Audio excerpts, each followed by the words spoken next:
Hey, what's up, y'all? It's Coach Rock here from Revenge Basketball, and in today's video, I'm going to be showing you 5 moves that you must master if you want to become unguardable in real game situations or unguardable in one-on-one situations, whether you're just playing with your friends.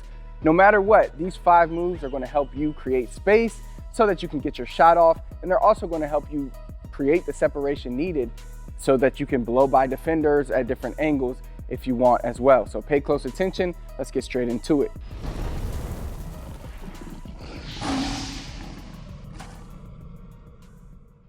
So the first move is very basic, the crossover. I recently did a video on my favorite 5 crossovers, 5 very effective crossovers that you can add to your game. So when I say crossover, I refer to any type of crossover where you are going from either left to right or right to left.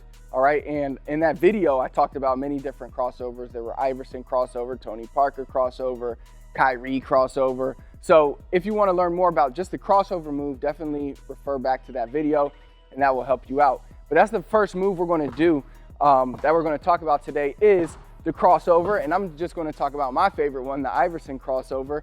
And the whole reason the crossover is effective is because it makes a defender think you're going one way, and then you quickly cross over to the other direction, hence the name crossover. So like I said, there's many different variations, but the main thing you need to realize when you're doing this crossover is you need to sell it and then you cross over. And on that crossover dribble, you want to pound the ball hard so you get that force and you can go quickly and blow by your defender or create the separation that is needed. If you ever want to see how to master the crossover, just watch the quick clip that Iverson, when he crossed over Michael Jordan, and he came and he set it up with a basic left-right cross, and then he hit him with a crazy cross into his shot. But the crossover, one of the best moves because it's very easy to use. It's very easy to work on when you're at home by yourself. So that's definitely one of the moves you have to add to your game so that you can become unguardable. Now, the second move I'm going to talk about is an in and out move. In and outs are great moves for transition, but they're also very good in the half court. So basically, in and out, what you're doing is you're just going here. And you go with your left hand, but notice the footwork. You're stepping here, making it look like you're going there, and crossing, pretty much doing the in and out, I should say, and going back. So boom, looks like you're going that way. Now, in and outs, like I said, they're very good going transition because you can do them while going almost full speed. So you could be running full speed down court, and then you can go in and out. Very easy move to implement into your game. One key here is to really, you want to try to bring the ball and your body over this way. So it's not just like this. The in and out isn't just this movement. That's not the in and out. The in and out is being able to sell it, trying to throw it across that body. So if you have a midline right here in between your body, you don't want it on that midline. You want it on the other side of that midline coming back. All right, so it's not, if I'm right here, you can see there's a midline. You might not be able to see the line, but there's a midline right in between my legs. Now, I don't want my in and out to go here. All right, I want it to go here, over there. And that is when you know you're building an effective in and out move, because that's going to sell the defender. If I just come down, I'm like, he's not going to move. But if I'm like that, using my head, my body, throwing it over, it makes him react and gives me the opportunity to get by him. All right, the next move we're going to get into is a spin move. Spin move is another, as you can see, all these moves are fairly basic. And it just goes to show you the basic moves are usually the best ones. That you don't want to be thinking too much when you do these moves. They should come natural. And by adding these simple moves to your game, but mastering them makes you much harder to guard. So when you have the spin move, there are, of course, many different variations to the spin move. In this instance right here, I'm talking about a spin move around this area, like around the three-point line to the free throw line. Of course, we have spin moves that we can use for finishes. And I've done a video on different finishes, and 2 of those finishes were spin moves and Tony Parker spin moves. Those are 2 variations of spin moves you could use to finish at the basket. But for this, we're not going to really be focused on finishing at the basket. We're focused more out here when it comes to creating space or getting by defenders. So what you're going to be doing, basic spin move here, just like that. The reason I love the spin move is because you always have the ball protected. So notice what I do there.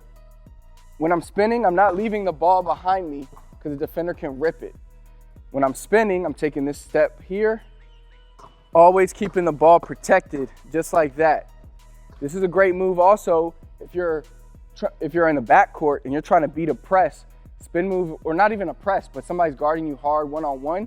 Spin move is a great way to always keep the ball protected. So that's a very good move to have there as well. But it's a sleeper move in the half court. One of the best things you could do is, especially like against zones, this works great. When, say, your teammate passes you the ball, the defense is shifting, you attack hard, the guy at the top tries to stop you, you quickly hit this move right here, and you get right here for a pull-up. You'll find that you can get this shot. This is a deadly shot, deadly mid-range shot that you can implement.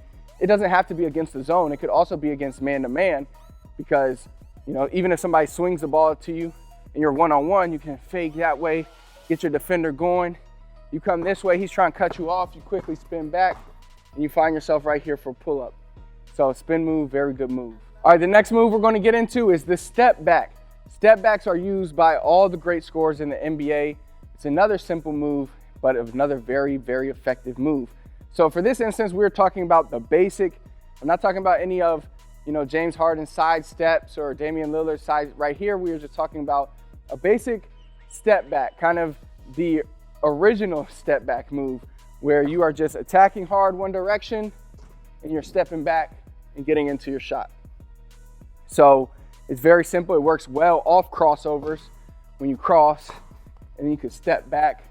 But that's essentially what we're doing here. Simple step back move. You should be able to do it going left, going right, or if you're a left-handed player, you should be able to do it going right, going left. Be able to use this move going both directions, and it'll make you much more difficult to guard. The next move we're getting into is the pullback. Pullback is it's not the same as a step back, but it is used for the same reason. Whereas a step back, you're going hard in a direction and you're quickly bouncing back. It's the same thing with a pullback, except you are just pulling back instead of stepping back. Personally, as a right-handed player, I like using the pullback when I'm going right. And let me explain why. Because a step back when I'm going right, it leaves me in a tough position to shoot. Because usually if I'm doing a step back and I get into my shot, I'm here. And obviously as a right-handed player, my shooting stance is this way. So trying to hit a shot off this angle is very difficult, which is why I like when going to the right, I prefer, if I'm going to do a pullback or step back move, it to be a pullback because I'm already in my shooting shot. Now, of course, pullback, you can do between your legs, you can do cross, or you can do behind. Personally, I like the between the legs one the best. Second best, I like the behind the back. And last is I don't really like crossing in front on the pullback, but I think you can't go wrong with either the behind the back or the between the legs. The reason I like the between the legs though is because it allows you to create as much space as possible, because you can get really low and it allows you to lunge back. Whereas if you're behind your back, it's kind of hard to go behind your back from this move. It's also kind of hard to go in front of you from this move, but between your legs is easier. So that's the pullback. Of course, you could do it going left, but it's kind of the same reason why it's hard to shoot the step back going to the right. It's kind of hard to shoot the pullback going to the left, because if I pull back here, this is the position I'm in. Again, look at my feet. If I'm a right-handed shooter, it's not how I want to shoot.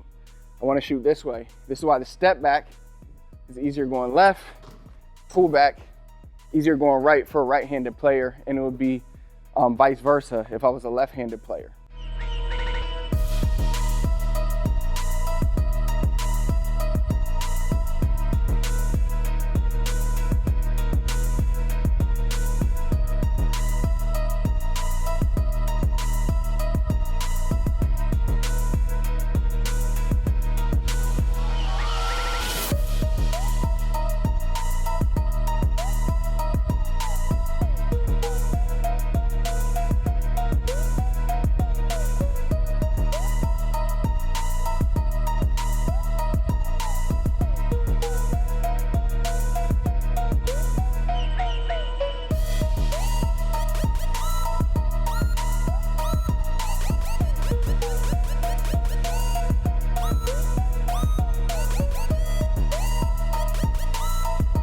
If you enjoyed today's video, do me a big favor, hit the thumbs up for me.